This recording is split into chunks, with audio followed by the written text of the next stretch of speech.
Hey, Uplifters, welcome back. I'm Aransas Savas, and I've spent 20 years now at the intersection of behavior change research and coaching, helping midlife women do big, brave things. Every week on this show, I talk with an inspiring woman who is in the second half of her life to learn from her how we can all do big, brave things. So many of us in midlife have something that we want to build, something brave that we want to do, but we're also exhausted. We're caring for aging parents, we're launching kids, and professional responsibilities are piling up.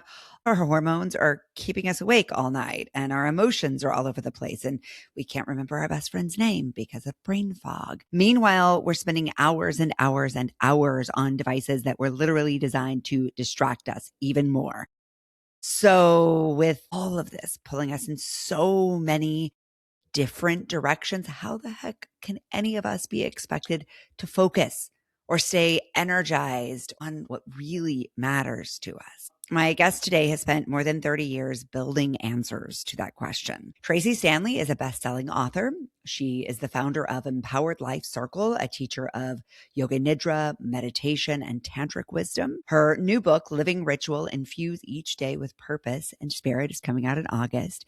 And today we're going to talk about how to reclaim our focus and our presence and our energy in this world that is so very deliberately designed to take them from us, and what this looks like in midlife specifically. Tracee, thanks so much for being here. Congrats on your new book. Thank you so much. It's an honor to be here. Thank you for having me. My absolute pleasure. Can't wait to learn from you. Honestly, I'm in the middle of writing my own book right now, and I'm in constant awe of anyone who has actually finished them. Not once, but twice in your case. Tell me what this latest book is about. Yeah, this latest book is about all of the things that you named. It really is anchored in Hindu philosophy around these ideas of the four pillars of life. And the four pillars of life are known as kind of the pillars of prosperity, which I'm reframing as support, because I think that we in the West actually have such a fraught relationship with this idea of prosperity, of manifesting, of wealth. And we can't do any of that if we don't have support, right? One of the other pillars are the pillars of pleasure and the pillars of joy, which come from our relationships. It comes from our interconnectedness with others and with the natural world around us, with our ability to receive and experience awe-inspiring experiences. And then we get to this idea of purpose or dharma. And purpose is really knowing what it is that you are here to do in the world, understanding what your unique gifts are and how you can share them in a way that has impact not only for you, but for the collective. And sometimes we know what our purpose is, we feel it really deeply, but we are fearful around being able to pursue it. And the other thing is the last pillar, which I feel like is supported by the other three and help you to move towards that fourth pillar, is this idea of spiritual liberation. And so as we're moving into the second half of our lives, that's something that we really need to think about, is what's going to be those last few thoughts that I might have, those last few words, those last few prayers towards the end of my life. Am I really moving towards freedom, or am I moving my life towards more bondage, towards more pain? Wow. That is a big question. And it's interesting. I was working on the book yesterday and I was writing about the frequency with which I have heard women on this show say that they acted on purpose because of this awareness of mortality. Mm-hmm. And I hear that in what you're saying about that fourth pillar there, that the spiritual liberation in this time of, we do not get to live forever. So what do we want to do with this? Am I going to move closer to what I care about or further away from it? Now, I'm sort of surprised by your frame around prosperity. So really interested to know more about that.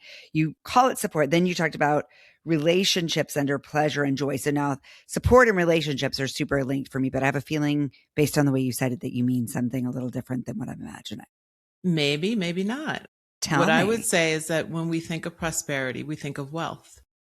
right? Okay. Yeah. And when we think of wealth, most of the time we think of material wealth. We think about how much money do we have in the bank account, how big the house is, how many pretty things we have, how full the closet is, how able we are to do the things that we want to do, right? To go on the vacations, to visit the friends, to do whatever, to have what we want to make us feel safe, really, Mm-hmm. right? Mm-hmm. But if you have abundant wealth, meaning material wealth, and you don't have radiant health, which would you rather have? Health all day long. Right. Yeah. And so we can think about radiant health as being another aspect of wealth. We can think about the ability to not be exhausted, as you named earlier, as a form of wealth.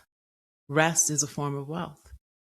Anybody who's experienced menopause or perimenopause and can't sleep, right, suddenly begins to realize the value of being rested, Mm-hmm. right?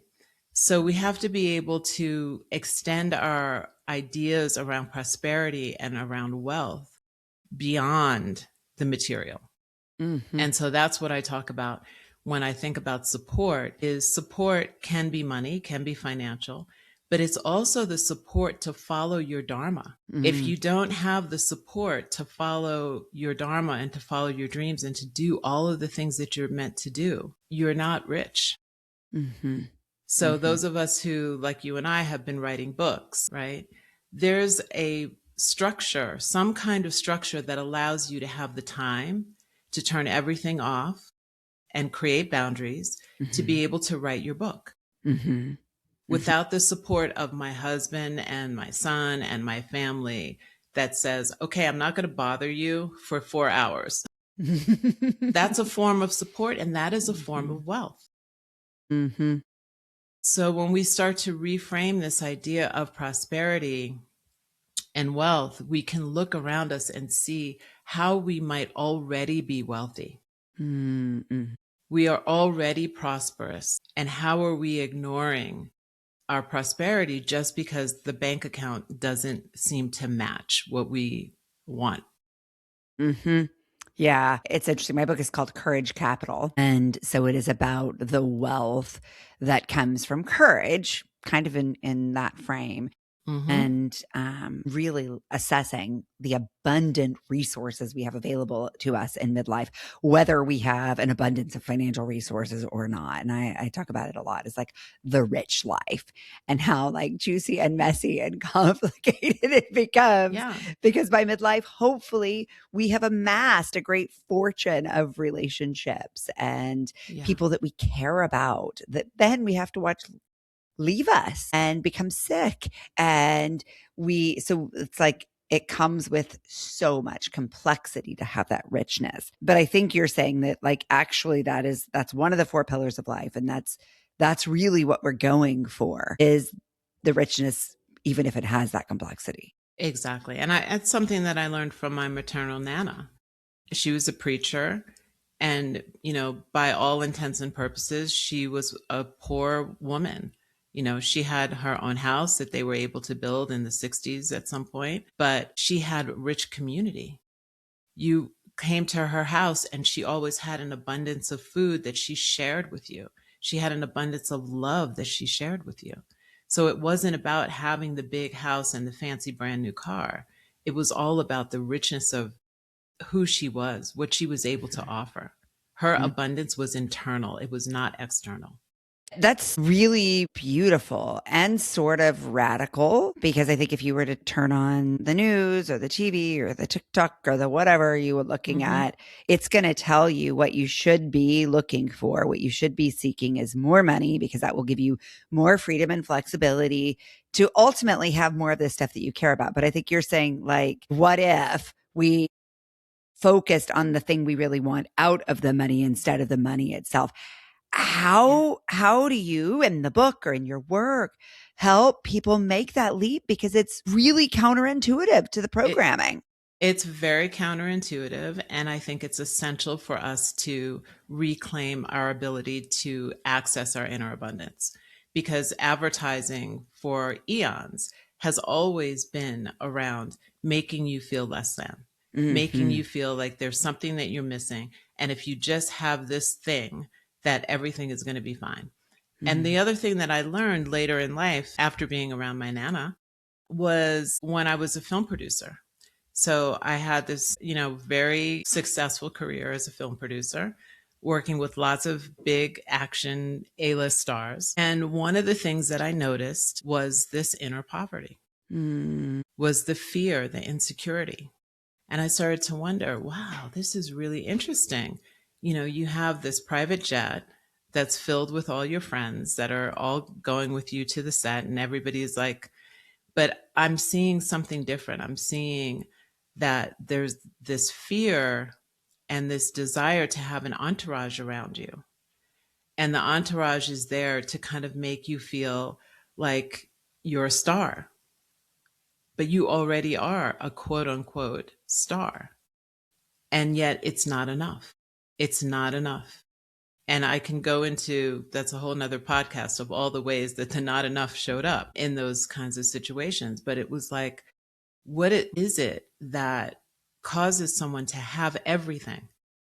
The 10,000 square foot house, the 5, 6, 7, 8, 9 cars, the private jet, the friends, the clothes, all the things that advertising is telling us. If you just do this, you'll have this and you'll be happy. And I'm not seeing happiness anywhere. Yeah. Yeah. It's like we really got confused on the path to that. Like, I think the expectation that after, a couple hundred years of programming to the opposite, we're going to wake up one day and be like, or at least most of us, there are, I think, some people who wake up one day and they're like, no, I see it. My eyes are open and I can't go back. I'm going to find a new way to happiness. But most of us, right, like we can see this and say like, yeah, you're right. It is just an unending not enoughness. And yet we don't know another path. We don't have another way that we really believe in, or a way of practicing a new way of being. And so we just default back to the old programming, even in little ways, if not huge ways. So how do you help people reprogram that expectation and live more in alignment with this deeper level of prosperity? Yeah. So as it relates to all the pillars and living in alignment with all of them, it requires us first to slow down, right? To stop the hamster wheel, because the powers that be will want us on the hamster wheel so that we never get an opportunity to look. We never have an opportunity to develop our discernment. We don't have an opportunity to question, right? And so when we take a pause, even if it is just for a moment, we have an opportunity to really be in self-inquiry. And the self-inquiry can be anything from the question of who am I, to the question of who am I not, to the question of what is it that will really make me happy? What is it that I'm here to do on earth? What is my special and unique gift that I'm here to share? And it doesn't have to be like I'm going to build the next, huge tech company or whatever it is. It can be I'm here to serve community. I'm here to serve my family. So I think the idea that we have to be doing something that other people consider to be big and successful and wow, that also is another trap, right? So when we ask ourselves these questions, I think we start to realize once we pause how much our attention is actually pulled by all of the advertising, the marketing, the social media, the TikTok, all the things, right?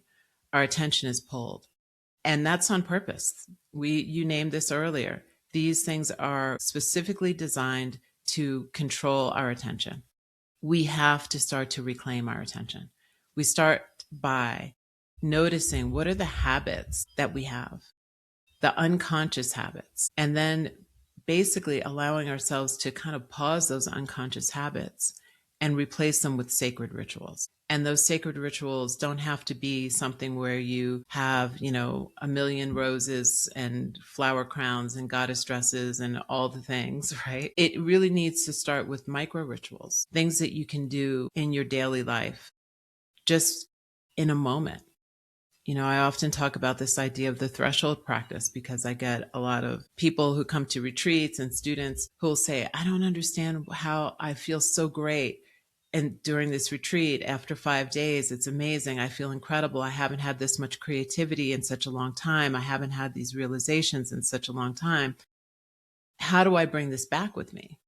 What do I do when I go back to normal life? And to me, it's about the reframe of what if we just reframed life as the ritual? Life as a place where you move through your own life with devotion and reverence and awakeness, where you're not falling asleep to the world. You're not allowing an app to make you fall asleep, to put you in a trance, because that's what's happening. We're being put in a trance and then we're being fed information. And to some degree, it's kind of controlling. It's manipulative. It's incredibly controlling and manipulative. My background is in behavior change. So I think about habits and behavior change all day, every day. And certainly this act of slowing down is central to any behavior change. Something I was actually thinking about this morning because I made the crazy wild choice to walk instead of run. And I was like, oh my gosh, a robin's egg. And oh, wow. I didn't realize that the hyacinth bloomed over there so brightly, right? Like, so we get to see so much more of the beauty and the pleasure, I think, in your framework there. But I also realized all this blame we place on our hormones for things like brain fog and sort of this fogginess and lower productivity that comes from the decrease in estrogen and progesterone actually is it kind of our body's way of saying, hey, let's slow down a little and be more present. If we let ourselves, if we're not spending all of our energy resisting it and trying to be who we were. Absolutely. This is our body connecting to its natural cycle. The natural cycle is not to keep amping up and running through life. The natural cycle is to slow down, is to not be as productive in the way that you were when you were in your 20s, 30s, and maybe 40s, but to be able to slow down to listen because you are getting ready to prepare for this last third of your life, whether you want to believe it or not. You and I are closer to dying than we were when we began this talk. Yes. Right? True. And when we slow down and we start to pay attention and we bring presence to every moment, or as many moments as we can, we start to build our discernment. And in our discernment, we go back to what we talked about at the very beginning, making choices that lead us away from bondage, away from pain, and more towards wisdom. When we move into these later years, we're supposed to be wise. We're supposed to have the accumulation of wisdom from all of the experiences that we have had. The problem is that we're in a culture that values beauty and youth and vitality. They consider to be vitality is youth. Yes. And so elders are disregarded.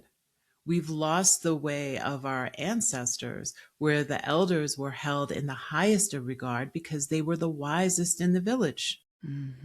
They were the ones who held the medicine, the ones who held the secrets, the ones who held all of the knowledge of the village. We've discarded the elders. The thing is that we are now becoming the elders.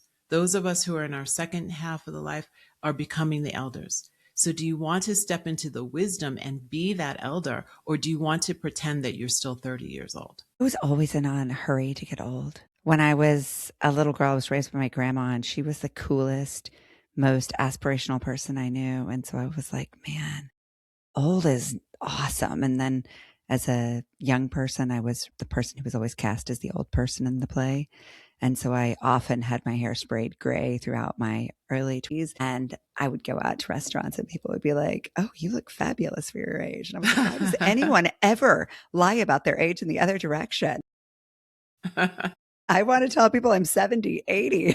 And I think you're right, though, that most of the messaging we get is at the other end of the spectrum that says, like, hold on to what was in the past, claw your way back by whatever means possible, instead of seeing what is possible in the path ahead. So going back to this idea of behavior change, the other sort of core tenet of behavior change is that it happens through repetition. Correct. Yeah. So, what are some of the tiny things we can do to embrace more prosperity, more pleasure, more purpose, and some of this spiritual liberation?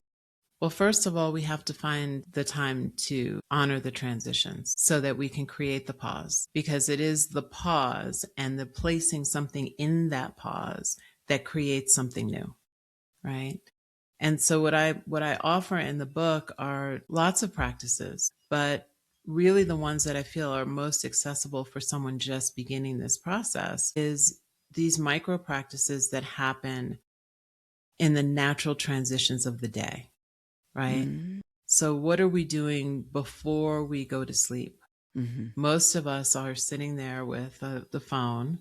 Maybe we're, setting the alarm on the phone and going to sleep.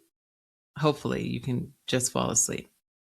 But the thing is that just by having that phone close to your head Mm-hmm. and the idea that the alarm is there going to wake you up, you're still tethered to the phone, Mm-hmm. even during the space of the dream time. Mm-hmm. And so the first thing we need to do, and that I like to offer for people, is to create an analog cocoon. So Mm-hmm.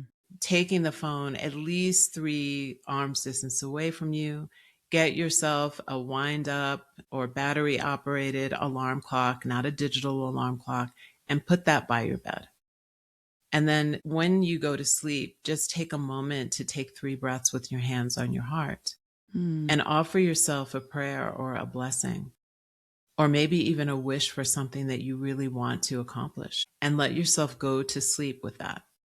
And when you wake up not jumping out of the bed, not starting the day, not, oh my God, I have to check my emails, but taking another moment to kind of pull that thread through and remember that offering that you gave yourself before you went to sleep.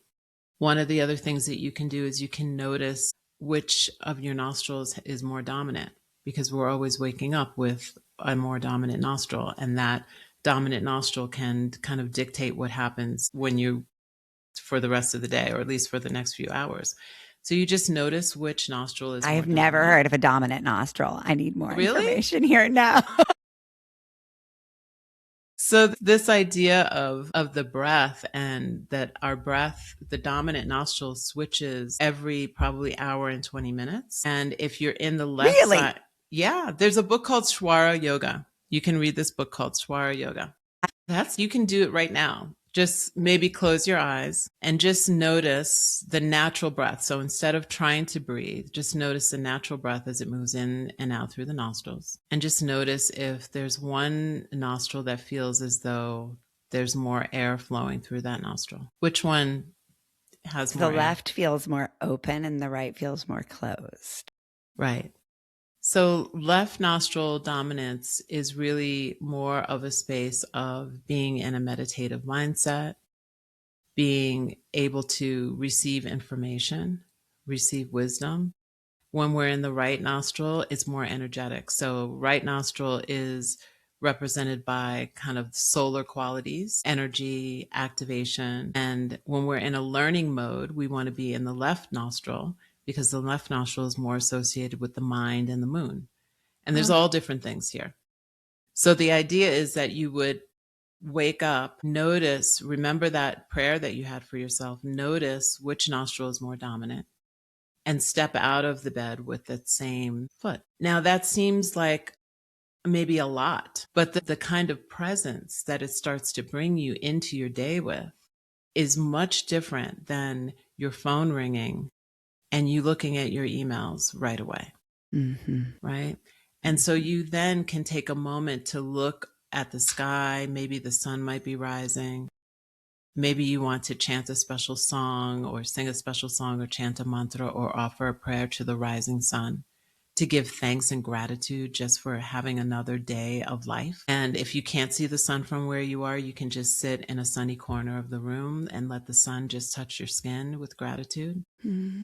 And there's another practice that I really love to share with people, which is a threshold practice. And the threshold practice is each time you walk through a doorway in your home, you just pause for a moment and repeat that prayer that you've been repeating to yourself, or that offering that you've been giving yourself. And this, I guarantee you, if you do that for 7 days, the whole thing, 7 days, you will see a vast difference in how your mind starts to come back, how the forgetfulness a little bit starts to ease up, how you become more intentional, how you also begin to see bigger transitions. So right now we're talking about the super micro transitions. The most micro transition that we can think about is the space between the inhale and the exhale, and the exhale and the inhale, right? But we're talking about these smaller transitions. And then the next thing you know, you have this space and time when you're sitting in line at the school pickup, waiting for your kid to come out, and you realize, oh, this is a transition. I actually have probably about 5 minutes. I can choose to either scroll on my phone, or I can choose to close my eyes and watch my breath. Or I can use this time to read something or listen to something that's inspiring or is in the same genre of what it is that I know I want to do with my life that I haven't yet done. Mm. And so we just start to replace the things that are not life affirming with things that are life enhancing. How powerful. My daughter walked down to breakfast this morning and said, Mom, I was just watching this video about how to bring more whimsy into my life. And so she had all these great ideas like stare out into the distance and name the trees, count the buds on a flower. And I was like, is that whimsy or presence, honey? Yeah, it's interesting how things are getting reframed and borrowed. But, if it's going to be whimsy on TikTok, let it be whimsy. Because those are the things that are going to bring us into more presence. This idea of going out and counting the flower buds is bringing us to this place of presence that allows us to reconnect with the nature that is inside of us. That we start to realize we are not disconnected. We are not separate from nature. We are nature. And that is probably one of the biggest misconceptions that are hurting us as a collective, that we are so disconnected from who we really are.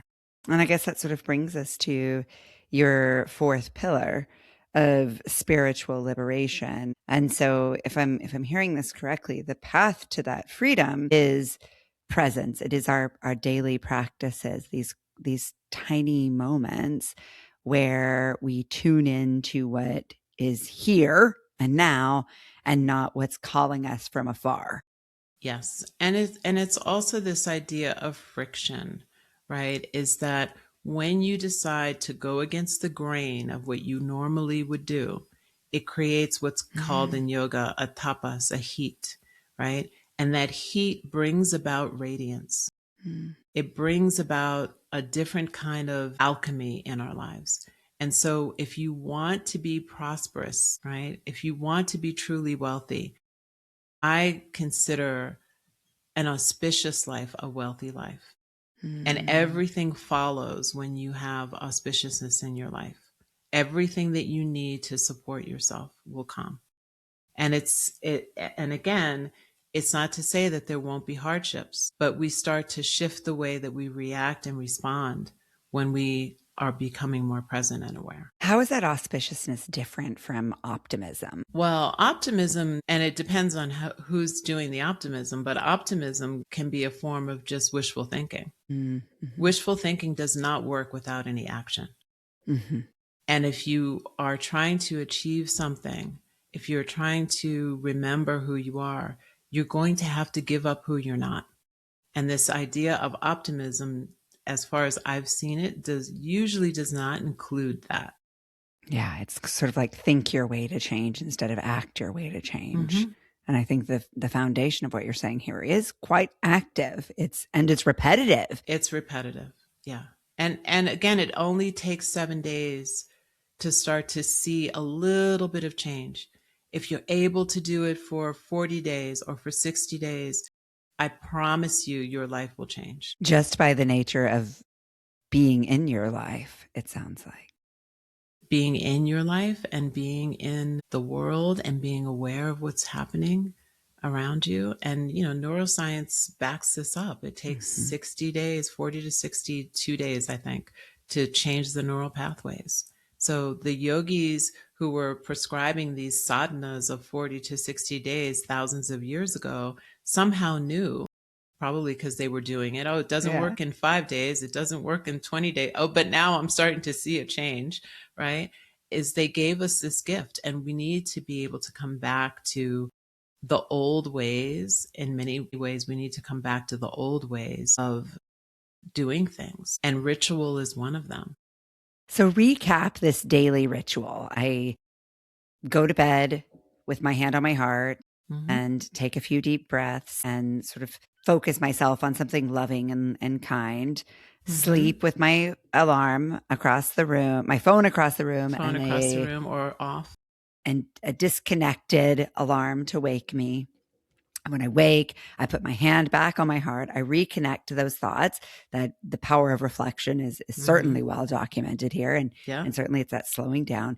Then I notice my nostril and I lead with the foot that corresponds. Yeah, with you just step out of the bed with that corresponding foot.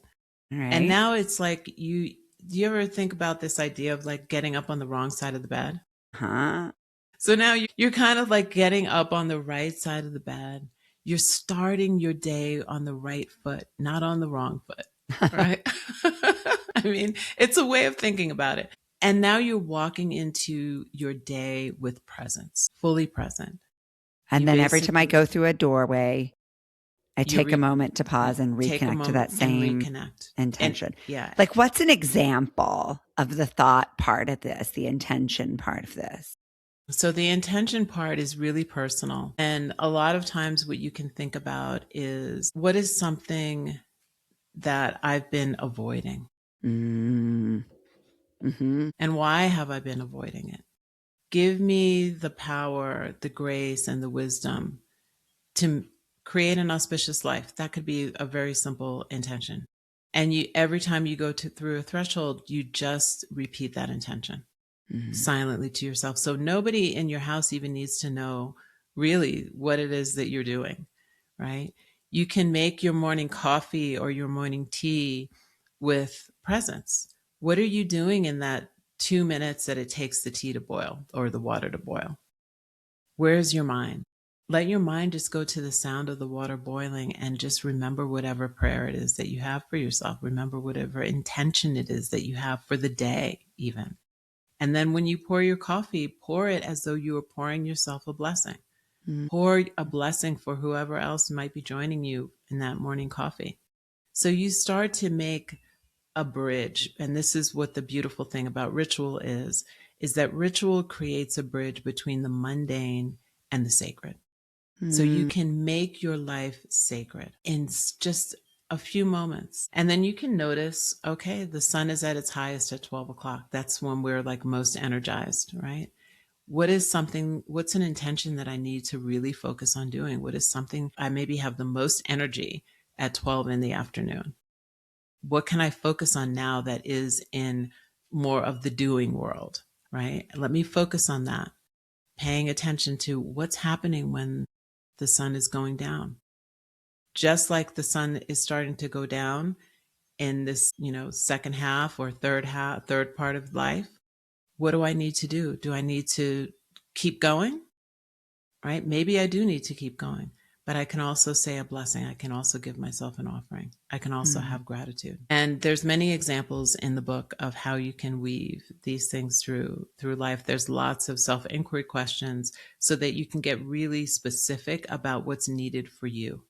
And that's what the book offers, is that it's not a one size fits all, right? We want our rituals to be personalized. We want them to be meaningful for us. We want them to move our lives forward in a way that is positive.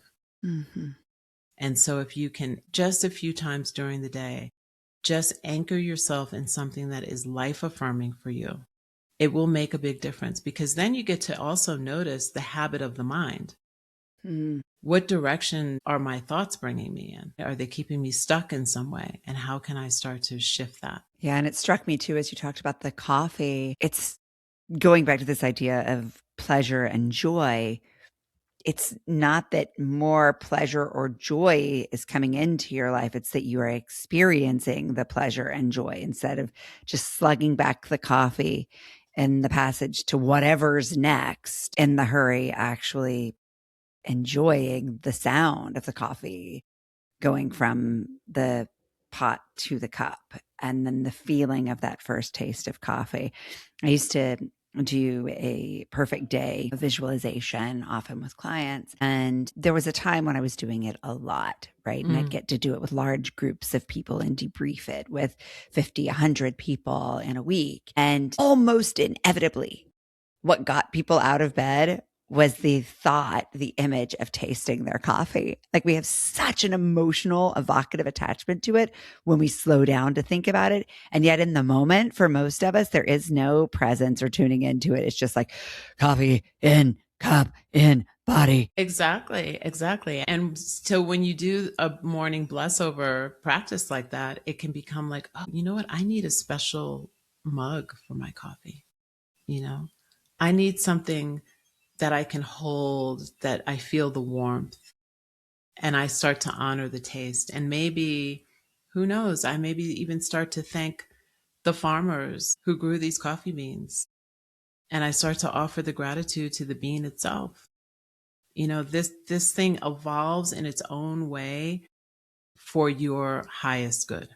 I'm just opening a little crack in the door with the practices and the suggestions that I'm offering as a way to get you into a stream of something that is going to be auspicious specifically for you. Beautiful.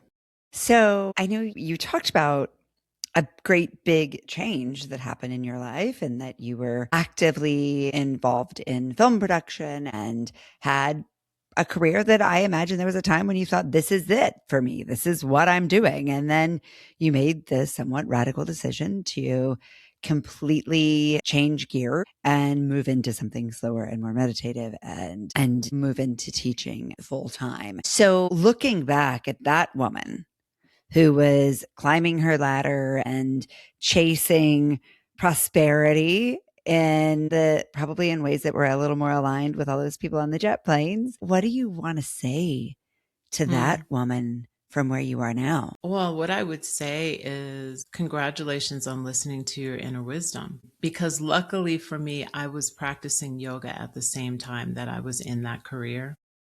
And I loved yoga so much and knew the value of yoga that I opened a yoga studio. So although I wasn't teaching at the very beginning, I was practicing a lot of yoga. And I think that it was really yoga and the yogic philosophy that allowed me to be sitting on the jet, on the private plane, and seeing what was going on. I think if I hadn't had yoga in my life at those moments that I was in, this career, I don't know that I would have had the discernment to be able to see and know. And so I think the courage really came from knowing and listening and knowing what needed to be done. Right. And this happens a lot, right? Knowing what needs to be done. And then it's like, oh, I don't know if I have the bravery to do this. And so knowing what needed to be done and trying all the different ways to, I can blend these two things together. I can do this, I can do that, trying to negotiate all the different ways in which I could do both. And then it was like, no, in order for me to follow my Dharma, I need to move on and really focus all of my awareness and all of my attention to this. And that was definitely very scary. Yeah. I mean, you talk about the courage, you talk about it being scary. What was she afraid of as you look back? I think what I was afraid of was not being able to make a living, right? Not being able to make a living. Yeah. And so that took the courage to say, okay, I'm going to basically take all of my expenses and cut them in half. That was like the first step. Yeah. I love that answer, because it's not, can I, but how can I address this very specific fear? And I think that's what it really comes down to. When we have these fears, they can be the end of the sentence, or they can be information to help us create the strategies to move through those fears to more possibility. Yeah. And I also think timing, right, is being able to be aware of the right timing. There was a period of time where I was like, oh, this is right now the right timing. if I continue moving through, and it'll be out of integrity. Yeah. I love this. This is so beautiful to hear what you're doing and to get these really simple, but far from simplistic reminders of ways that we can reprogram our brains by reprogramming our habits. And it's really inspiring. I look forward to reading the book. For those of you who are listening, I believe it's called Living Ritual, Infuse Each Day with Purpose and Spirit. You have just heard from Tracee Stanley talking a little bit about this, but there's so much more in the book. Tracee, where can folks find more about you and your work? Oh, thank you for asking. So you can find me at Tracee with 2 E's, Stanley.com, and everything is there. And you can also find me on Instagram with the same name with the underscore between Tracee and Stanley. And can we pre-order the book yet? Yes, pre-orders are ready. The book comes out August 25th. I'm going to be doing a free mini ritual experience for 16 consecutive days in the morning for 20 minutes. That's also going to be recorded. So people who want to drop in and just get a taste of what does it feel like to do something in community for 16 consecutive days is really beautiful. You can find out that information too on my website. Wonderful. Well, send me the info when the time comes. Thank you. And I'll send it out in our monthly Good Batch where we round up all of the updates from the uplifters who've been on the show each week so that we can all keep rising higher together. Because as uplifters, there is nothing we love to do more than lift up uplifters. Who would you like to nominate for the show? Oh, who would I like to nominate? I think I would love to nominate Crystal Higgins. Lovely. Lovely. Tell me about Crystal. Crystal is an herbalist, and she is she does these garden walks and plant walks in San Francisco. And she's going to be joining me on a retreat that I'm doing actually with Elena Brower and Ali Bogart. And Ali's also been on the show. Oh, Ali's great. So Crystal, yeah, she's amazing. She's going to be taking us on the land of Esalen, doing some plant walks, and we might be making some herbal infusions. And so she's wonderful. Yeah. Cool. Well, she's a big fan of yours, I know. And when I asked her why she nominated you, she said, because in essence, and I'm paraphrasing here, she really walks the talk, which I can think of no higher praise, right? It's words are one thing, but it's really about our actions to the point of your work and your book. Thank you so much for spending time with us today. Thank you for sharing all your collected wisdom and experience in these books. And I can't wait to read them and to keep learning from you as we go. Thank you. For those of you listening, go find Tracee online, go pre-order the book. For authors, it just means so much. It is the tiniest thing we can do. I'll be ordering a copy. Anyone who is a paid subscriber to the Substack knows that every dollar that comes in through those paid subscriptions goes back into the community to order these books, to make donations to the nonprofits featured on the show. So know that if you are contributing to the Substack, you're already going to be supporting Tracee. But please go order your own copy and join us over on Substack to continue this conversation.